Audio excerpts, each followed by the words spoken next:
संज्ञान अधिगम और बाल विकास की इकाई 1 कुल 10 अंकों की पूछी जाती है, यानी इस एक इकाई से 10 अंकों के प्रश्न आते हैं।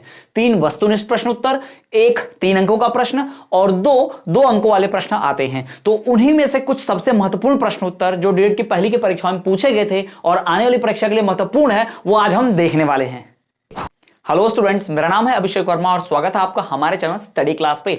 जैसा कि आपने थंबनेल में देख लिया है कि हम बात करने वाले हैं द्वितीय वर्ष के विषय संज्ञान अधिगम और बाल विकास प्रश्न पत्र क्रमांक 11। उसमें हम बात करेंगे कुछ ऐसे महत्वपूर्ण प्रश्नों की जो आने वाले डीएलएड की परीक्षा के लिए बहुत महत्वपूर्ण है और पिछले डीएलएड की परीक्षाओं में बार बार ये प्रश्न दोहरा के पूछे गए हैं। तो इनको हम देखेंगे कि उन प्रश्नों के उत्तर लिखने कैसे होते हैं, कौन से महत्वपूर्ण प्रश्न होते हैं। तो वीडियो स्किप मत करना, थोड़ा सा भी पूरा एंड तक देखना, तो पूरा फायदा मिलेगा और यहां से आप 4 से 6 नंबर गारंटेड लेकर जाओगे इस एक वीडियो को देखकर डीएलएड की परीक्षा में। तो चलिए शुरू करते हैं, लेकिन शुरू करने से पहले छोटी सी रिक्वेस्ट, यदि चैनल पर पहली बार आए हो तो भाई चैनल को सब्सक्राइब करके बेल नोटिफिकेशन को ऑल पर रख दो। साथ ही साथ प्लेलिस्ट को चेक करोगे तो हर विषय की वीडियो आपको मिल जाएंगी। प्लेलिस्ट थोड़ा सर्च करना जाके चैनल पर, प्लेलिस्ट में खूब सारे वीडियोस बने होंगे, वो मिल जाएंगे आपको विषयवार, ठीक है। साथ ही साथ अगर आप सभी विषयों के नोट्स चाहते हो, संपूर्ण नोट्स चाहते हो डिटेल में, तो ऊपर दिए गए व्हाट्सएप नंबर पर मैसेज करके नोट्स खरीद सकते हो बहुत कम दाम में। चलिए शुरू करते हैं। तो पहला क्वेश्चन ये है संज्ञान अधिगम बाल विकास का कि भाई अधिगम से क्या आशय है।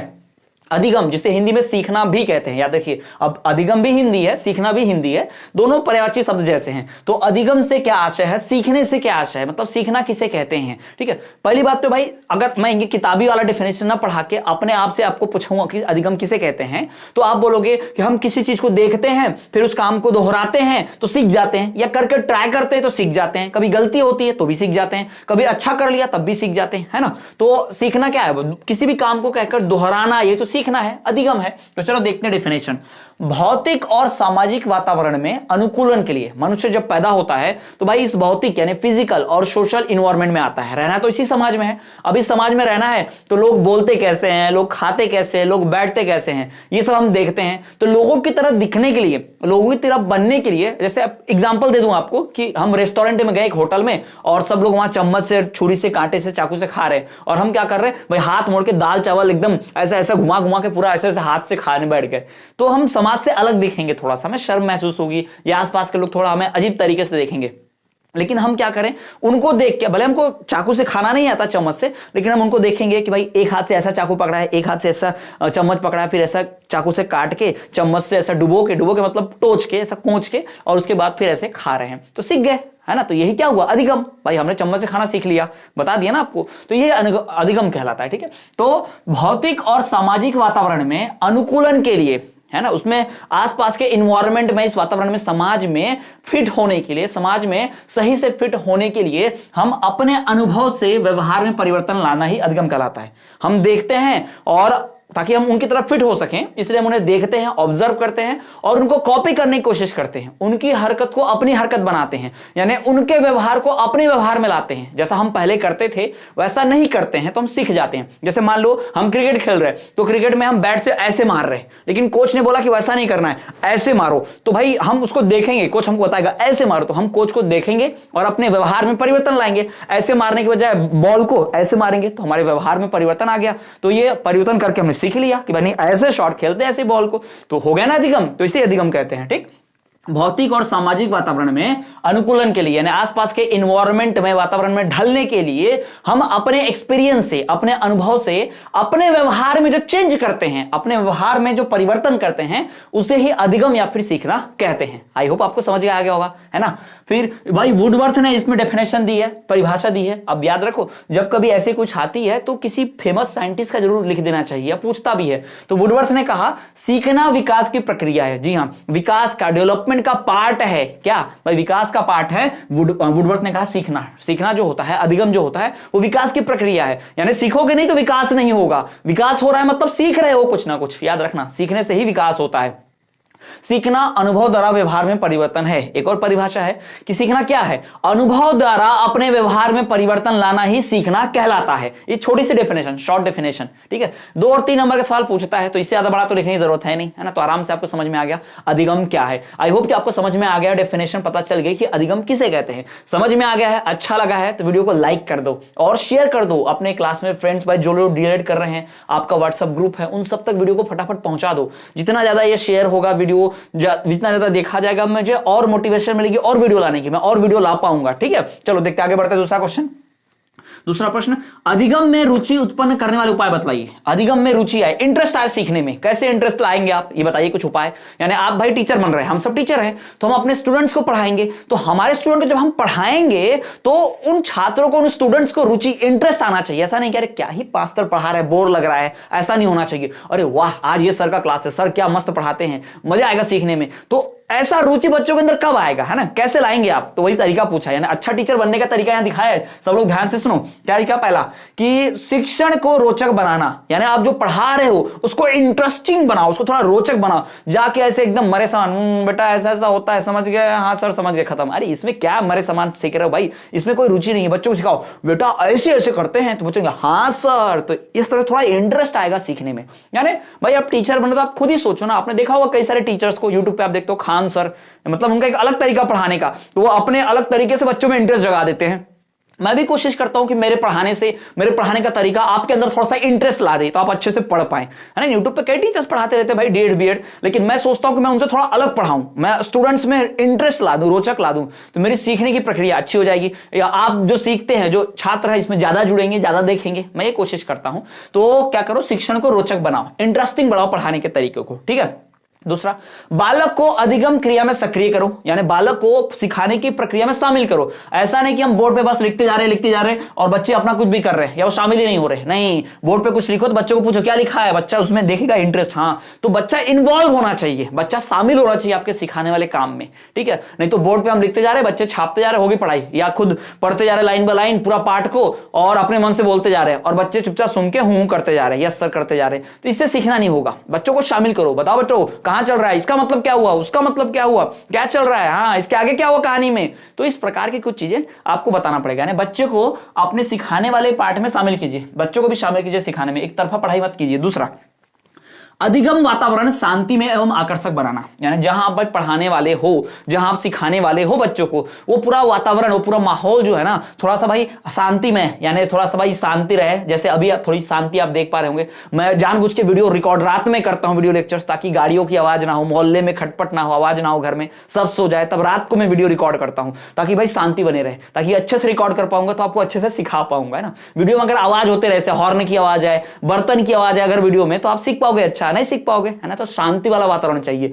दूसरा भाई आकर्षक बनाओ, यानी इंटरेस्टिंग होना चाहिए, अट्रैक्टिव होना चाहिए, भाई देख के लगे कि हाँ यार ये तो मस्त लग रहा है देखने में, चलो सुनते हैं, इस पूरे वीडियो लेक्चर को देखते हैं। ऐसा इंटरेस्टिंग होना चाहिए, अट्रैक्टिव होना चाहिए, यानी कि भाई शांति में, यानी पीस, शांत रहे, और आकर्षक मतलब अट्रैक्टिव, यानी सीखने का जो माहौल है, जहां सीखना होता है उसको पूरा अट्रैक्टिव बनाइए। ठीक, बच्चों की रुचि का विशेष ध्यान रखना, पढ़ाते वक्त भाई इंटरेस्ट रखो कि बच्चों को किस चीज में इंटरेस्ट है। बच्चों को अगर गणित में सवालों में इंटरेस्ट है तो खूब सवाल कराओ। बच्चों को अगर कहानी सुनने में मजा आता है तो बच्चों को कहानी सुना सुना के पढ़ाओ, कहानी सुना सुना के समझाओ पाठ को। जैसे मैं जब सामाजिक विज्ञान पढ़ाता हूं अपने कोचिंग इंस्टीट्यूट में, बच्चों को जब सामाजिक विज्ञान पढ़ाता हूं तो सोशल साइंस में उनको कहानी सुनाता हूं, बहुत सारी कहानी, आसपास की कहानी से उनको रीड करता हूं, तो कहानी बड़े ध्यान से सुनते हैं। फिर बताता हूं बच्चों कहानी से ये सीखा, कहानी से ये बताना चाहता था, तो उनको फट से समझ में आ जाता है, क्योंकि बच्चों को कहानी में इंटरेस्ट होता है।